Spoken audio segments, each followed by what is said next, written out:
Shalom, jemaat yang dikasihi oleh Tuhan. Tidak terasa kita sudah masuk 2 bulan ibadah di rumah. Dan itu artinya selama 2 bulan kita sudah tinggal di rumah. Ya mungkin sekali-sekali kita keluar melakukan aktivitas kita untuk berbelanja atau hal-hal yang sangat penting. Tetapi kebanyakan daripada kita menyimpan waktu kita di rumah. Mungkin sebagian besar daripada kita tidak bisa berkumpul bersama-sama dengan keluarga yang kita kasihi. Mungkin dengan orang tua Anda, dengan cucu Anda, dengan anak Anda. Ya ini bukan masa-masa yang mudah untuk dilewati. Dan mungkin ada beberapa di antara Anda yang mulai sekarang merasakan kejenuhan, kebosanan. Ya, mungkin ada di antara Anda yang sudah mulai merasakan kesulitan. Saudara, memang ini bukan masa yang mudah, tetapi saya percaya bahwa di balik daripada semua kesulitan ini ada rencana Tuhan yang besar untuk kehidupan kita, untuk kota kita, dan juga untuk bangsa kita. Terlepas daripada kesulitan yang kita alami sebagai satu gereja, ya kesulitan tersebut adalah kita nggak bisa fellowship sebagaimana biasanya yang kita lakukan, kita nggak bisa ibadah minggu, kita nggak bisa jumpa muka dengan orang-orang yang selama ini kita beribadah bersama-sama.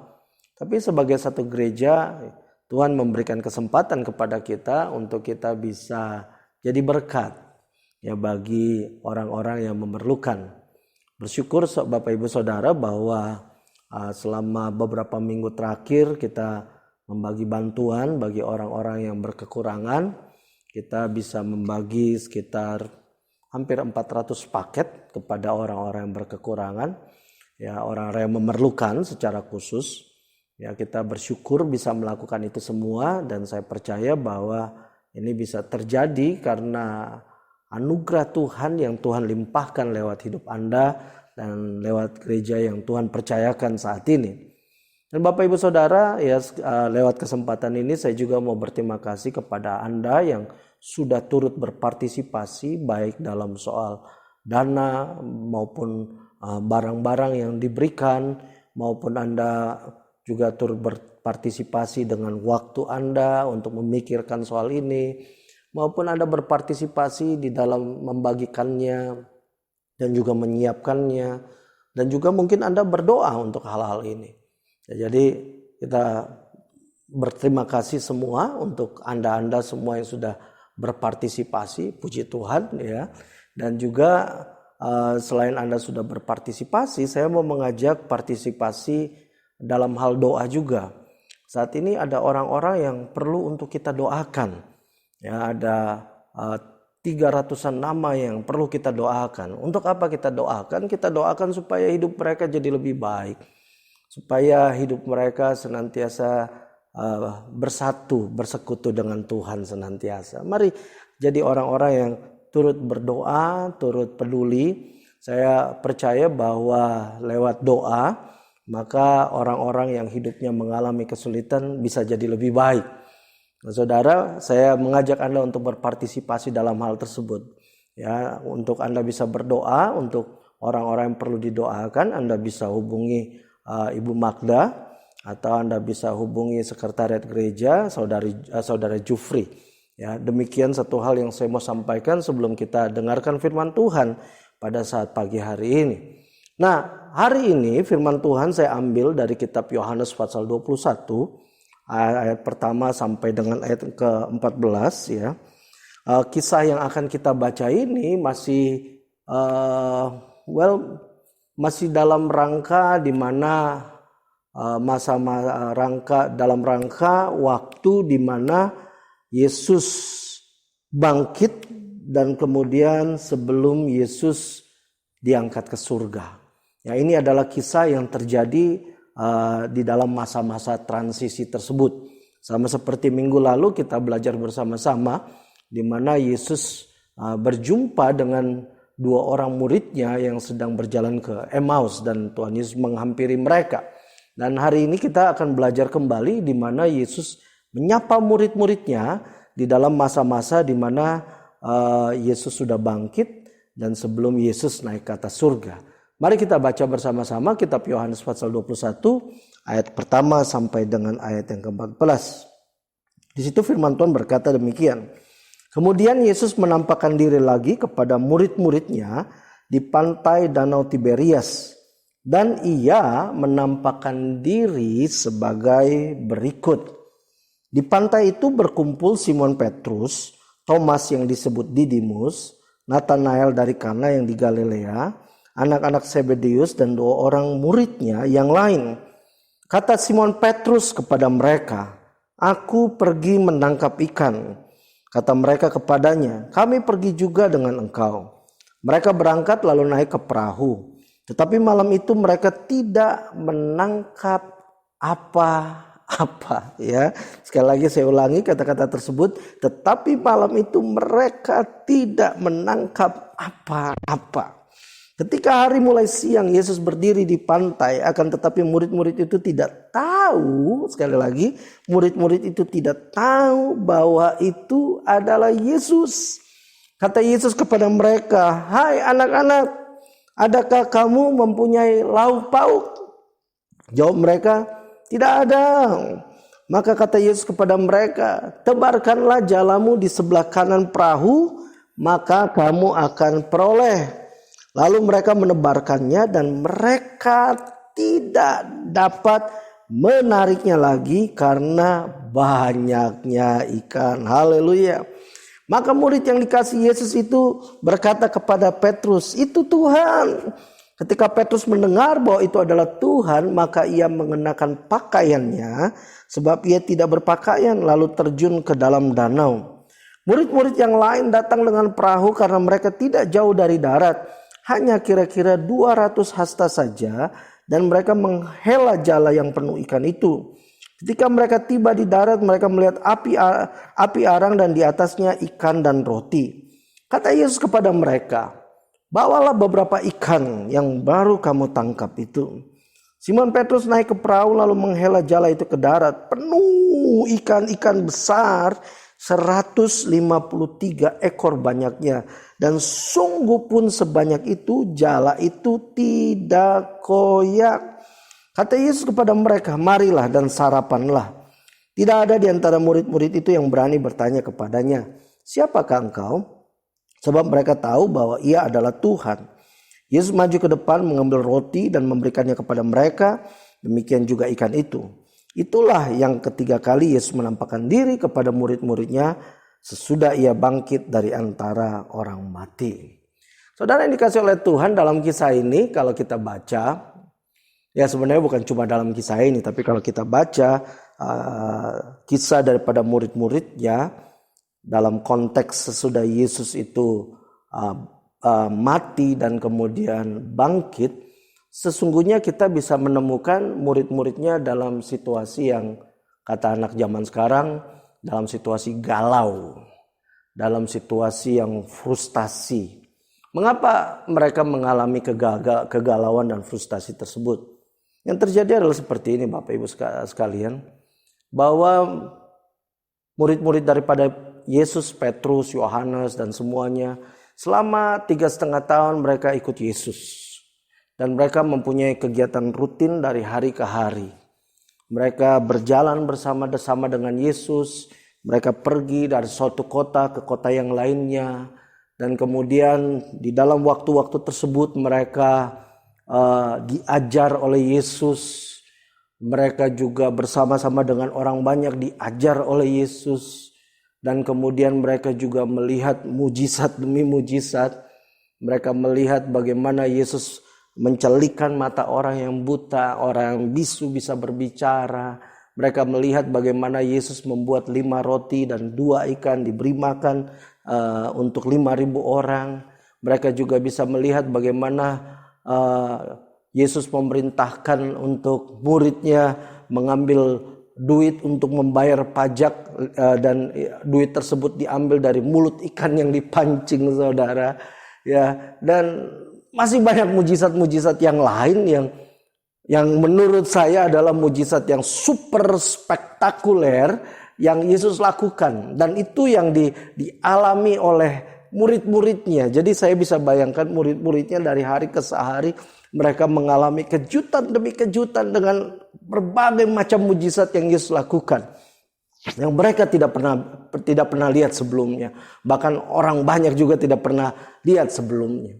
Dan bukan cuma itu, tapi Yesus juga dia melakukan aktivitas-aktivitas yang buat orang Yahudi yang taat dengan agama, buat orang-orang Farisi, buat ahli-ahli Taurat. Apa yang Yesus lakukan itu bertentangan dengan apa yang ajaran yang selama ini diajarkan. Jadi murid-muridnya tidak berpuasa pada saat itu, dan kemudian juga Yesus justru makan dengan orang berdosa, dia justru nginep di rumah pemungut cukai, hal yang sangat tidak lazim buat orang-orang Yahudi yang taat agama. Buat mereka orang yang berdosa tersebut seharusnya disingkirkan dari komunitas. Dan bahkan Yesus sendiri juga melakukan tindakan yang buat mereka ini nggak boleh dilakukan. Yesus dengan jelas mengatakan bahwa dosamu telah diampuni, ya, sesuatu yang buat orang Yahudi hanya Allah yang mampu melakukan. Ya, dan Yesus juga selain melakukan tindakan itu, Yesus juga mengajar, dan pengajaran-pengajaran daripada Yesus adalah pengajaran-pengajaran yang buat orang-orang yang hidup di zaman tersebut, wow, orang ini mengajar dengan otoritas. Apa yang diajarkan bukan sesuatu yang biasa, tetapi sesuatu yang sangat dalam. Yang bukan hanya bicara tentang hukum Taurat, tetapi dasar dari kenapa hukum Taurat tersebut diberikan. Nah saudara, selama 3,5 tahun ini yang murid-muridnya lewati dan alami. Dan saya meyakini bahwa dalam 3,5 tahun tersebut murid-muridnya menjadi nyaman dengan kondisi dan situasi yang demikian. Menjadi sesuatu yang wah ya. Kalau kita kemana-mana pasti Yesus sediakan. Ada kesulitan apapun bisa jawab akan kesulitan tersebut. Nah saudara, rupanya apa yang mereka rasakan nyaman ini membuat mereka untuk berpikir bahwa oh ya, Yesus ini adalah Mesias, dan Mesias satu saat akan menjadi raja, maka aku ikut Yesus, maka aku akan menjadi akan salah satu pendamping daripada Mesias tersebut. Ya, kembali harus diingat bahwa Mesias yang saya bicarakan di sini adalah buat orang Yahudi, Mesias adalah raja bagi orang Yahudi. Dan pemikiran daripada murid-murid dengan Yesus menjadi raja buat orang Yahudi, menjadi Mesias buat orang Yahudi, maka mereka akan menjadi pendamping-pendamping daripada Yesus, menjadi asisten-asisten daripada raja orang Yahudi tersebut. Dan mereka sampai pada titik yang demikian. Dan mereka sudah merasakan bahwa apa yang dilakukan oleh Yesus ini bukan hanya sementara saja, tetapi akan terus-menerus berlangsung. Dan murid-muridnya punya kebanggaan bahwa guru yang aku ikuti adalah guru yang super luar biasa, yang gak cuma bisa ngomong, tetapi juga mampu untuk melakukan perkara yang dahsyat. Nah saudara, setelah 3,5 tahun, mereka terkejut bahwa Yesus tersebut disalibkan. Sebenarnya Yesus sudah beritahu kepada mereka bahwa Mesias itu harus mengalami penderitaan. Tetapi mereka tidak pernah membayangkan bahwa Yesus yang sangat super dahsyat tersebut, yang maha kuasa tersebut, tiba-tiba harus disalibkan. Nah, ya tentu saja Yesus melakukan suatu hal yang lebih besar lagi, yaitu dia bangkit dari kematian, dia mengalahkan dosa. Tetapi kemudian di dalam masa di mana Yesus bangkit tersebut, sampai dengan Yesus naik ke atas surga, murid-muridnya mengalami masa di mana ini gak biasa. Mengapa tidak biasa? Karena Yesus yang selama ini jalan sama-sama, makan sama-sama, tinggal di satu tempat bersama-sama, tidak lagi melakukan hal yang seperti sebelumnya. Yesus kadang muncul, tapi kadang Yesus tidak ada. Dan dalam masa transisi ini membuat para murid-muridnya berada dalam situasi yang galau, jenuh, mungkin bisa jadi juga frustasi. Nah saudara yang dikasih oleh Tuhan, sebenarnya apa yang dialami murid-muridnya 2000 tahun yang lalu itu sedang dialami juga oleh semua orang yang hidup di dunia ini saat ini. Orang-orang yang hidup, orang-orang percaya yang hidup di zaman sekarang.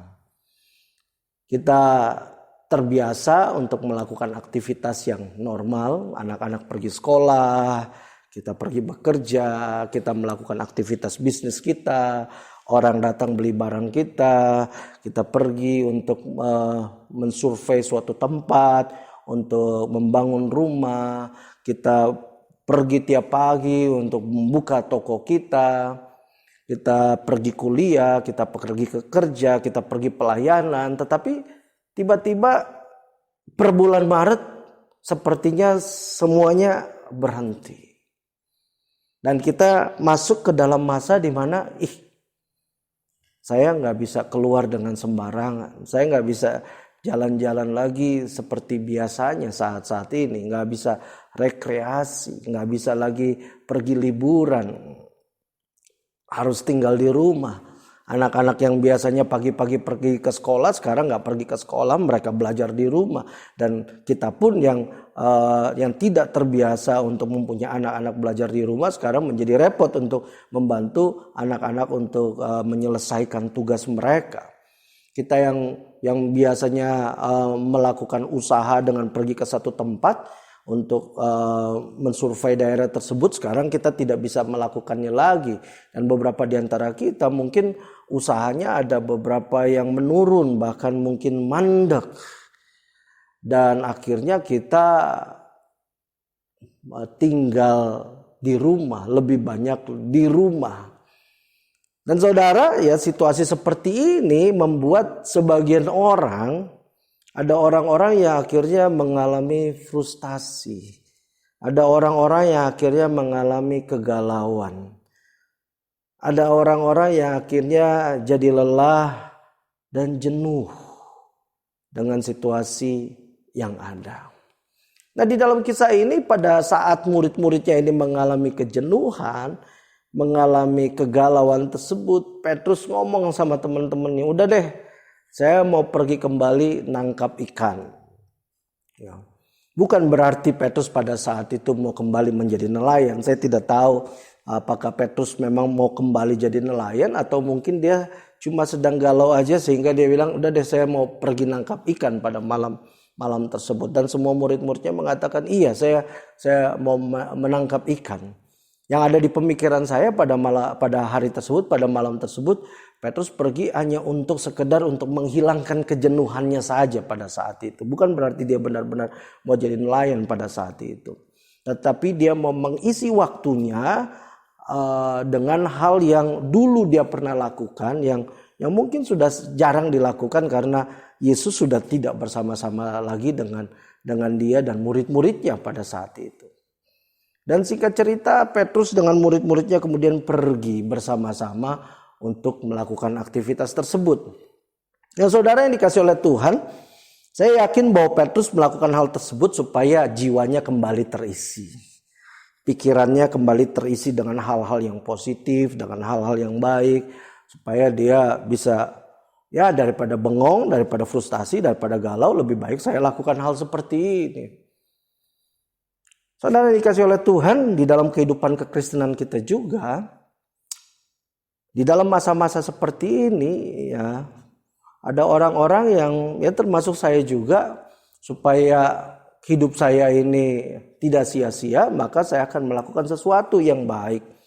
Saya akan belajar, saya akan tetap terus bekerja dari rumah, saya akan terus melakukan aktivitas yang baik, saya akan menyimpan waktu lebih banyak dan anak-anak, mumpung anak-anak saat ini mereka bisa punya lebih banyak waktu di rumah ya. Dan itu adalah hal yang baik yang kita bisa lakukan bersama-sama saat kita di rumah. Tapi yang saya mau sampaikan adalah ini, bahwa sesungguhnya ada orang-orang yang untuk memuaskan jiwa mereka, untuk memuaskan apa yang ada di hati dan pikiran mereka, maka mereka mencari jalan keluar yang bisa memenuhi akan kebutuhan daripada jiwa mereka. kebutuhan daripada akal budi mereka.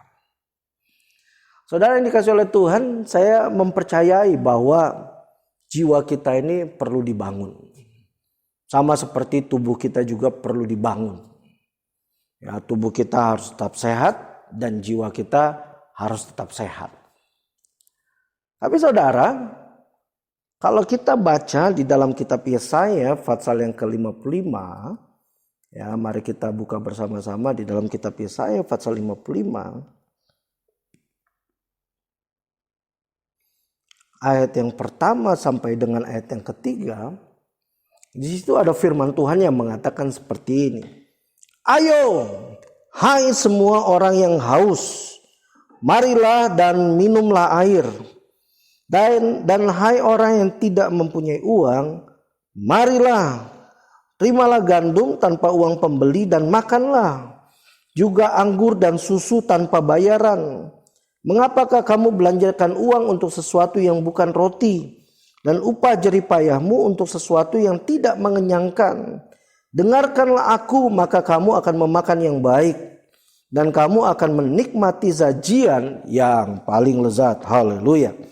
Sendengkanlah telingamu dan datanglah kepadaku. Dengarkanlah, maka kamu akan hidup.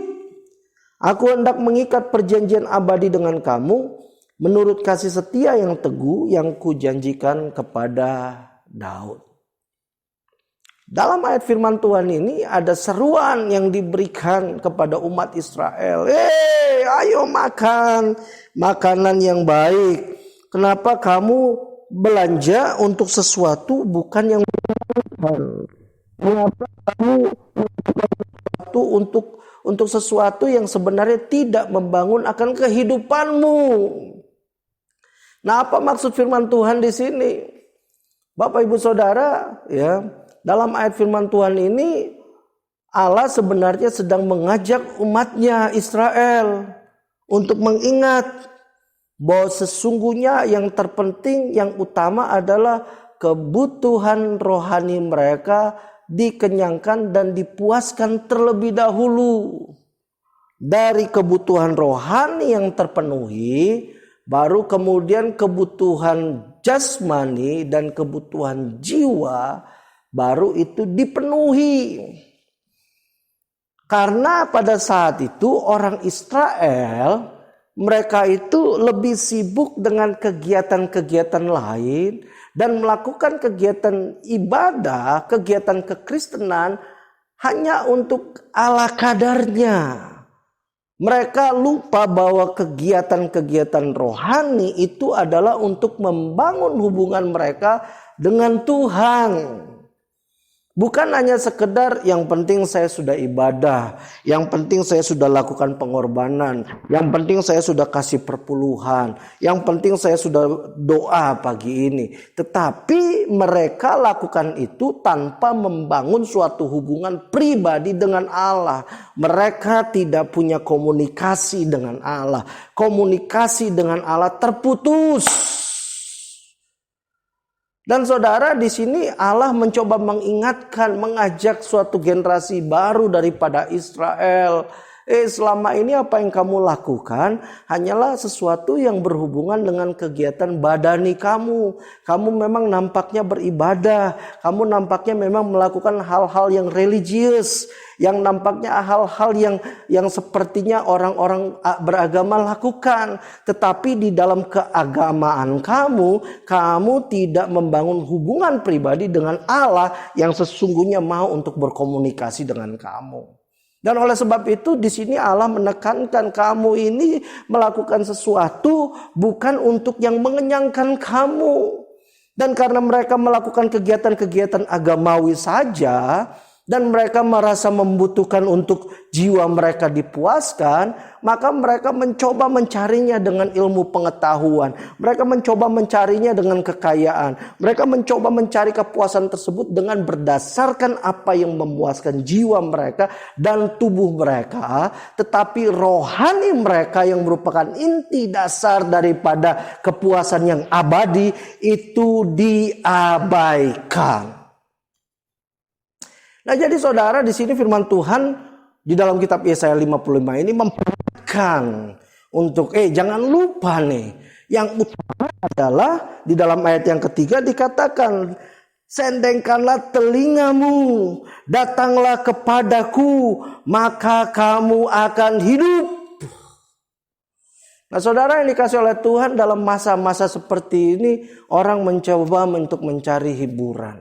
Orang mencoba untuk mencari sesuatu yang bisa memuaskan akan jiwanya, memuaskan dirinya. Dan saat ini kita hidup di zaman di mana jiwa kita, mata kita itu bisa dipuaskan.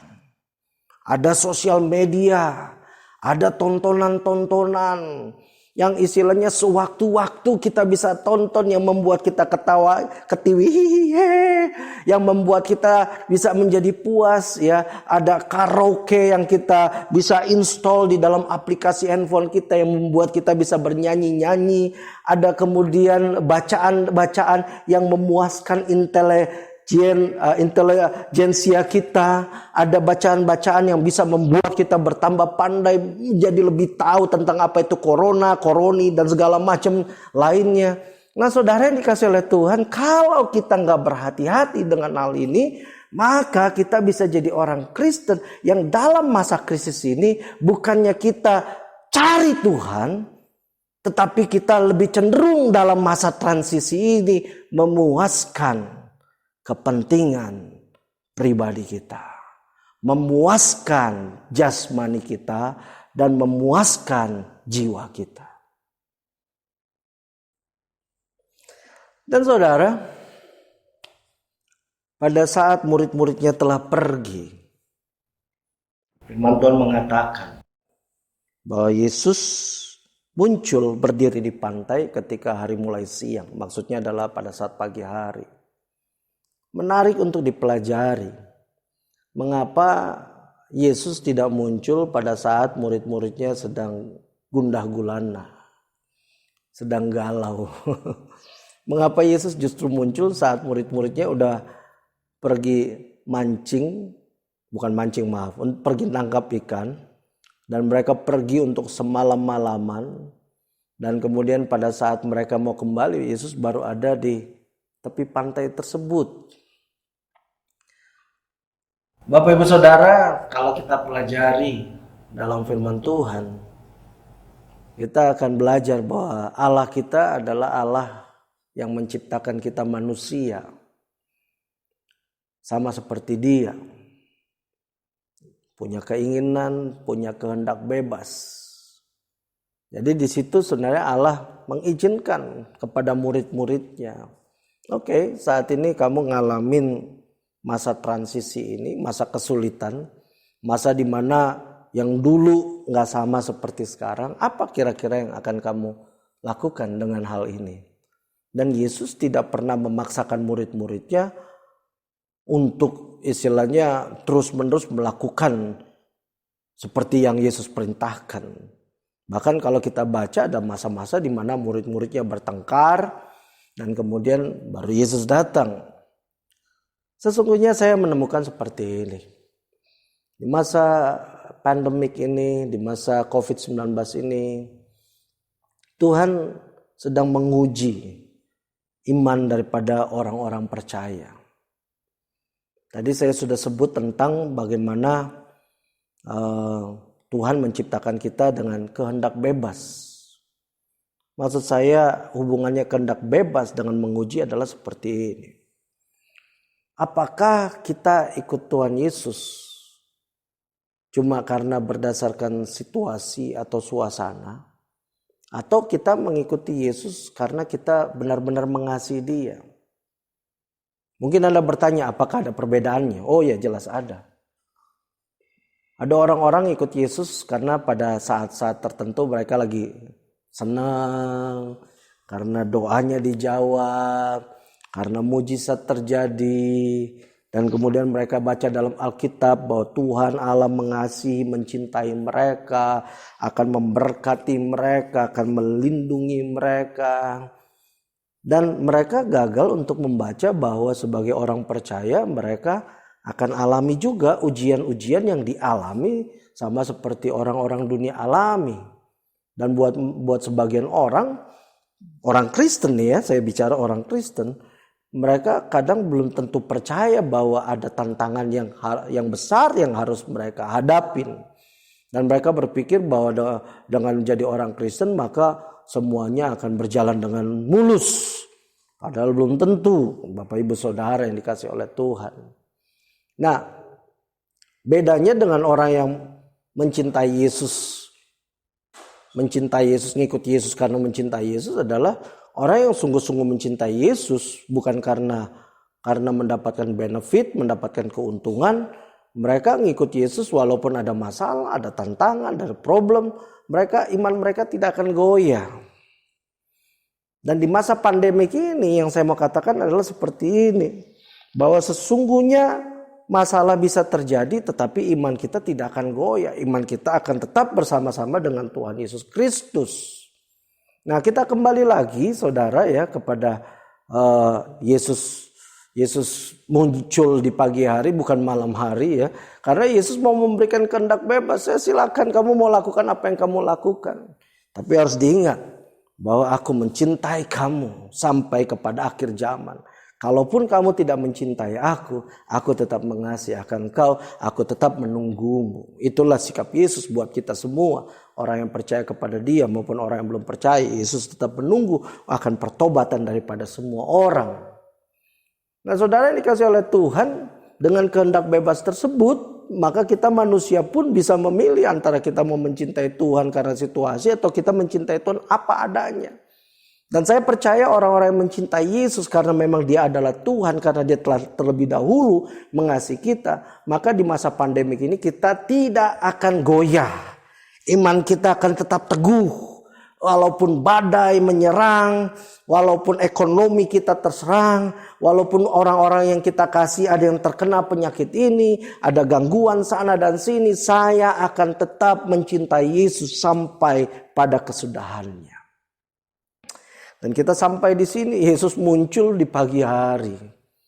Menarik kenapa Dia gak muncul di malam hari, kemudian menyadarkan Petrus, tidak. Tapi Yesus muncul pada waktu yang tepat untuk menunjukkan anugerahnya dan cintanya kepada murid-muridnya dan kepada kita semua. Di sini firman Tuhan berkata ketika hari mulai siang, ya nggak siang banget, ya jadi udah kira-kira subuh lah, matahari udah mulai terbenam. Yesus berdiri di pantai dan menariknya di dalam ayat yang keempat, di situ dikatakan murid-murid itu tidak tahu. Jadi mungkin bisa jadi ya agak masih antara gelap dan terang. Ya Anda ngertilah kira-kira yang saya maksud ya. Mereka nggak tahu bahwa itu Yesus. Dan kemudian Yesus tanya sama mereka. Jadi saya bisa bayangkan bahwa jarak antara Yesus dengan murid-muridnya itu masih dalam jarak di mana mereka masih bisa berkomunikasi. Di situ dikatakan, "Hai anak-anak, adakah kamu mempunyai lauk pauk?" Kalau saya baca bahasa Inggrisnya sebenarnya yang Yesus tanyakan adalah begini. Teman, masih ada ikan enggak? Seperti itu kira-kira. Ditanya masih ada ikan enggak? Ada ikan enggak? Bukan masih ada, maksudnya ada ikan enggak? Yesus tanya seperti itu. Dan kemudian murid-muridnya jawab, enggak ada. Ya. Dan kemudian Yesus ngomong sama mereka, coba tebar kepalamu. Di sebelah kanan kamu pasti bisa dapat. Nah saudara, murid-murid Yesus ini adalah nelayan-nelayan yang handal, yang udah biasa nangkep ikan. Ya bahkan lebih jago nangkep ikan daripada Yesus. Karena Yesus dulu diketahui sebagai seorang carpenter, ya sebagai orang yang membuat mebel, furniture, ya yang membuat kusen-kusen rumah seperti itu. Nah kemudian waktu Yesus sarankan itu, ya nggak ada penjelasan, tapi di sini murid-muridnya cuma taat aja, mereka tebarkan. Dan waktu mereka tebarkan di dalam ayat ke-6 bagian B, di situ dikatakan, lalu mereka menebarkannya dan mereka tidak dapat menariknya lagi karena banyaknya ikan. Selagi. Karena apa? banyaknya ikan, mereka nggak bisa narik lagi. Nah saudara yang dikasih oleh Tuhan, saya coba pelajari ya nggak belajar secara banyak, tetapi saya membaca beberapa komentari ya tentang ikan-ikan yang ada di Danau Galilea ini. Ya, harus diingat ini di Galilea ini danau, bukan laut. Dan ikan yang biasanya ditangkap yang paling banyak adalah ikan-ikan kecil yang kemudian dibuat seperti sarden. Jadi seperti ikan asin, ikan yang diawetkan, itu yang dijual kemana-mana. Yang biasanya ikan-ikan inilah yang ditangkap oleh para nelayan di Galilea. Itu ikan jenis pertama. Tapi ada dua jenis ikan yang agak besar yang ada di Galilea. Ikan yang jenis kedua adalah ikan yang seperti ikan lele. Ya, ikan lele ya, bisa jadi sangat besar ya ikannya. Nah, tetapi ikan ini di zaman Yesus itu dilarang oleh orang Farisi ahli Taurat untuk dimakan ya. Karena bentuknya, karena jenisnya ya, ikan ini tidak boleh untuk dimakan ya, oleh ahli-ahli Taurat. Nah, ada jenis ikan yang ketiga ya, ikan tersebut bernama dalam bahasa Inggrisnya ikan tilapia. Nah, saudara, ikan ini adalah ikan yang bukan ikan sembarangan, tetapi ikan yang komoditasnya ini komoditas unggulan dan harganya sangat mahal, dan ikan-ikan inilah yang sebenarnya sangat dicari oleh nelayan-nelayan di Galilea tersebut, di danau tersebut. Dan saudara, di dalam kisah ini kita membaca bagaimana bukan Danau Galilea, Danau Tiberias maksud saya. Ya, di Danau Tiberias ini. Nah, saudara, di dalam kisah ini diceritakan bagaimana murid-muridnya semalaman mereka pergi nangkap ikan dan tidak ada hasil. Sekali lagi saya ulangi, tidak ada hasil. Dan kemudian yang terjadi adalah pada saat mereka jumpa dengan Yesus dan Yesus memberi instruksi. Yesus memberi instruksi. Sekali lagi garis bawahi kata instruksi tersebut. Nah, sebelum saya lebih lanjut dengan instruksi tersebut, dengarkan baik-baik. Kita bisa dengar instruksi Yesus, tetapi kita belum tentu ikuti instruksi Yesus. Kita bisa dengar suaranya, tetapi belum tentu kita melakukan apa yang diperintahkan. Nah, secara spesifik di sini Yesus berikan instruksi dan murid-muridnya mentaatinya, dan pada saat mereka ikutin instruksi Yesus, mereka tangkap ikan yang jumlahnya ini di luar daripada kebiasaan. Ini adalah kalau nelayan-nelayan Tiberias, nelayan-nelayan yang hidup di zaman tersebut nangkap ikan sebanyak itu, ikan tilapia secara khusus buat mereka ini adalah jackpot. Maksudnya jackpot adalah wah, mujizat besar. Saudara, sampai dihitung jumlahnya ada 153 dan dicatat secara khusus. Mengapa dicatat secara khusus? Karena jarang-jarang bisa nangkap ikan sebanyak itu. Khususnya ikan yang memang harganya super mahal ini. Yang saya mau maksudkan adalah ini. Pada saat kita dengar instruksi daripada Yesus, apa yang selama ini dikerjakan oleh kita selama bertahun-tahun, mungkin kita gak bisa dapatkan. Apa yang selama ini kita sudah kejar berbulan-bulan, kita istilahnya sudah lakukan sedemikian rupa dengan upaya kita, dengan jerih payah kita, dengan keringat kita sampai keringat terakhir, sampai tetes darah terakhir, sampai pokoknya semua kita kerjakan, kita masih belum mencapai. Tapi pada saat kita dengarkan instruksi Yesus, maka apa yang sudah kita kerjakan bertahun-tahun, apa yang kita sudah kerjakan berbulan-bulan, apa yang kita sudah kerjakan semalaman, hanya dalam tempo singkat kita bisa memperolehnya. Oh saudara, saya bukan sedang jualan obat. Saya bicara ini karena itu yang sesungguhnya bisa kita alami kalau kita ikuti instruksi Yesus. Mengapa saya perlu ingatkan kita pada hari-hari ini? Karena di masa pandemik ini, di masa COVID-19 ini, sebenarnya kita bisa lebih banyak menyimpan waktu untuk baca firman Tuhan, untuk berdoa, untuk mengisi waktu kita untuk hal-hal yang positif. Dengan adanya COVID-19 ini, saya punya kesempatan untuk berdoa bersama-sama dengan orang-orang dari Singapura, dari Malaysia, dari China.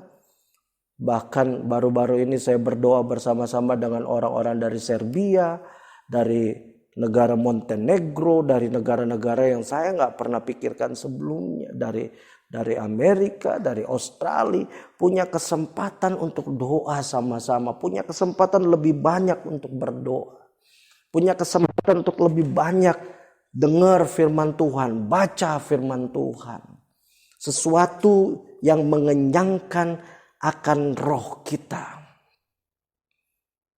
Nah, problemnya adalah di saat-saat ini juga ya iblis berupaya, sudah dia berikan frustasi, dia berikan stres, kemudian dia berupaya untuk masukkan sesuatu yang hanya memuaskan jiwa kita dengan lelucon-lelucon, dengan media sosial kita. Saudara, nggak ada salahnya untuk jiwa kita juga bisa ketawa sana sini. Tetapi yang diperlukan oleh kita sebagai manusia rohani adalah bagaimana roh kita ini bisa terpuaskan. Karena sesungguhnya jiwa kita ini bisa terpuaskan tapi sifatnya hanya sementara. Pada saat jiwa kita terpuaskan tetapi kemudian masalah baru muncul, kita kembali akan bisa goyang.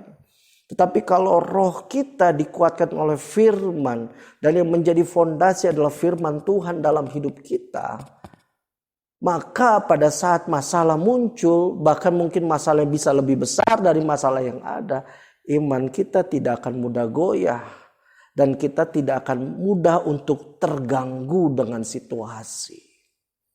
Kita tidak akan mudah galau, kita tidak akan mudah stres, kita akan tetap kuat di dalam Dia. Nah saudara, mungkin ada di antara kita yang ekonominya saat ini tergoncang. Mungkin waktu kita masuk tahun 2020 kita optimis. Pekerjaan kita akan lebih baik, usaha kita akan lebih baik, sekolah kuliah kita akan lebih baik, pelayanan kita akan lebih maju.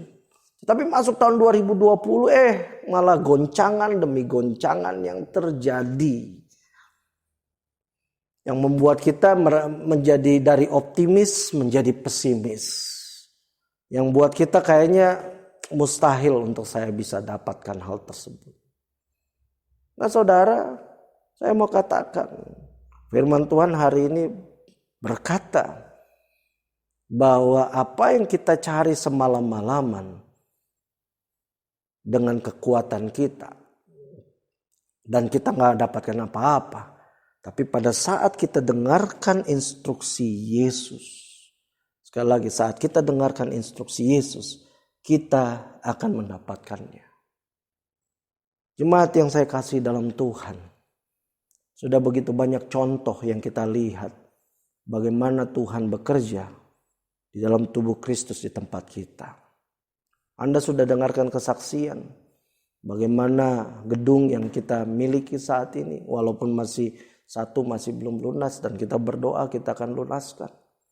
Dalam tempo beberapa saat Tuhan melimpahkan sehingga kita mampu untuk melunasi satu gedung tersebut. Kita udah dengarkan kesaksian bagaimana kita membangunkan panti asuhan kita. Dan secara akal budi manusia ini adalah hal yang mustahil. Tetapi karena Yesus memberikan instruksi, terbangun sekarang. Waktu Yesus bicara kepada kita, Tuhan bicara kepada kita untuk mulai bergerak, untuk mulai memberikan bantuan, turut mensejahterakan kota Makassar, turut membantu orang-orang yang kekurangan. Dan saya justru terdorong dari beberapa dari antara Anda yang bertanya, kapan nih kita mulai. Dan saya berdoa sama Tuhan, kapan waktunya mulai. Bukan berarti kemudian saya menunda-nunda, bukan. Tetapi ya kita mau supaya Tuhan bicara sama kita, memberikan instruksi sama kita. Dan pada saat Tuhan memberikan lampu hijau, kita memulainya, saudara. Dan dari hal yang kecil, hal yang biasa. Dari Anda yang mungkin cuma bawa masker pertama kali, mungkin bawa mie instan beberapa dos, dari beberapa karung beras, dan dari mulai hal yang sederhana Tuhan lipat kali gandakan. Karena apa? Karena kita mendengar instruksi daripada Tuhan. Saya mau katakan, pada saat kita dengarkan instruksi Tuhan, kita jalani instruksinya, kita akan melihat hal-hal yang tidak bisa kita capai di masa lalu. Itu akan bisa tercapai dalam waktunya Tuhan. Sekali lagi saya ulangi, dalam waktunya Tuhan. Oleh sebab itu saya mau mengajak setiap daripada kita di masa pandemik ini, di masa ini, kita punya waktu untuk melakukan sesuatu yang gak sempat kita lakukan. Kita punya lebih banyak waktu untuk kita bisa berdoa. Kita punya lebih banyak waktu untuk bisa baca firman. Kita punya lebih banyak waktu untuk melakukan aktivitas-aktivitas yang memenuhi akan kebutuhan rohani kita. Mengajak kita, mari kita gunakan waktu tersebut. Jangan gunakan waktu kita sia-sia hanya untuk sesuatu yang seperti tadi kitab Yesaya 55 katakan, kamu beli roti yang tidak mengenyangkan. Kamu minum susu yang tidak memuaskan. Mari kita gunakan waktu kita untuk hal yang positif, yang memenuhi akan rohani kita. Bukan berarti kita tidak boleh untuk bersosial media atau kita membaca berita-berita yang memuaskan akan intelijensia kita atau yang menambah pengetahuan kita, yang membuat kita secara jiwa jadi lebih berbahagia. Bukan dilarang, tetapi jangan sampai kita lupa prioritas utama. Prioritas utama kita adalah bagaimana roh kita semakin dibangun di dalam Dia. Saya berdoa agar kita mengalami perjumpaan yang lebih dalam dengan Yesus. Kita mendengar instruksinya secara jelas. Sehingga waktu kita dengar instruksinya, kita akan terkejut dan terkagum-kagum. Wow! Sampai dihitung Bapak Ibu Saudara. Secara khusus dihitung 1, 2, 3. Karena harga ikannya itu terlalu mahal sampai dihitung. Saudara, kalau kita dengar instruksi Tuhan, pada saat kita mengalami, kita akan wow. Saya mengajak kita, tahun 2020 ini kita sudah pelajari advance. Sekali lagi saya katakan advance. Saat ini dunia usaha pesimis, ekonom pesimis. Saya mau katakan instruksi Yesus akan membuat kita advance. Ekonomi kita mungkin tidak tidak membaik seperti yang kita harapkan. Ekonomi kita mungkin tidak seperti yang kita dambakan. Mungkin ada cita-cita kita yang tersendat. Tapi iman kita, rohani kita akan terus advance. Mari kita tundukkan kepala kita bersama-sama, kita berdoa. Bapa yang penuh dengan kasih, terima kasih Tuhan untuk saat-saat ini. Kami berdoa biar kami tetap terus menjadi orang-orang percaya yang mengalami anugerah demi anugerah dalam hidup kami. Terus mengalami Tuhan limpahan kasih karunia-Mu, limpahan akan firman-Mu. Terus bangkitkan kami Tuhan Yesus, agar kami dapat menjadi orang-orang percaya yang mengalami advance, kemajuan dalam kehidupan kami. Terima kasih ya Tuhan, dan saat ini kami berdoa, biarlah hidup setiap daripada kami Tuhan Yesus terus bercahaya, terus bersinar bagi bangsa-bangsa. Masa-masa yang sulit ini Tuhan, kami tidak mau mengizinkan hidup kami ini frustasi, galau, atau mengalami kejenuhan. Tapi kami mau supaya roh kami terus dibangun, roh kami terus dibangkitkan. Dan kami percaya dengan roh kami dibangkitkan, dibangun, kami mempunyai prioritas yang benar. Sehingga jiwa kami, tubuh kami juga dibangun Tuhan. Terima kasih ya Tuhan, biar firman-Mu tertanam, berakar, bertumbuh, serta berbuah dengan lebat. Dan biarlah ya Tuhan kami terus mengalami mujizat demi mujizat dalam hidup kami.